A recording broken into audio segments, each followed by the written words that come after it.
एक जमीन पर एक गांव था जहां एक बुद्धिमान और उदार राजा रहता था। उसका नाम राजा विक्रम था। राजा विक्रम के पास एक जादुई चिराग था जिसकी शक्ति उसे अनगिनत खुशियां और संपत्ति देने की क्षमता थी। 3 एक दिन गांव के लोगों ने सोने की नदी की कठिन स्थिति के बारे में राजा को जानकारी दी। नदी में पानी कम हो रहा था और मछलियों का प्राण खतरे में था। राजा विक्रम ने तत्काल निर्णय लिया कि वह नदी को बचाने के लिए कुछ करेंगे। राजा ने जादुई चिराग को ले जाकर नदी के किनारे पर खड़ा किया और दुआएं मांगने लगे। चिराग से निकली एक चमक नदी के पानी को पवित्र कर दिया। नदी का पानी फिर से स्वास्थ्यपूर्ण हो गया और सोने की नदी में जीवन फिर से फूल बढ़ी गई।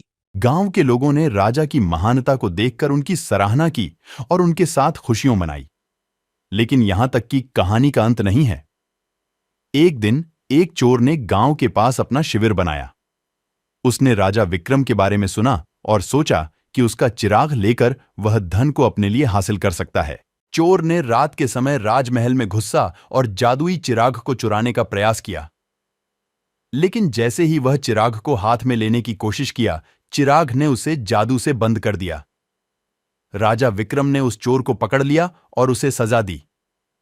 लेकिन राजा ने उसे क्षमा की और उसे बाहर की ओर भेज दिया ताकि वह अपनी गलतियों से सीख सके। ये कहानी हमें यह सिखाती है कि अच्छाई का परिणाम यह होता है कि आपको कोई भी मुश्किलें आएं, आपके इर्द गिर्द की जगह खुशियां और समृद्धि का अवसर हमेशा मिलता है। इसके अलावा क्षमा और दया हमें सच्चे शक्ति का एहसास कराती है, जो हमें उच्चतम उद्देश्यों की ओर ले जाती है।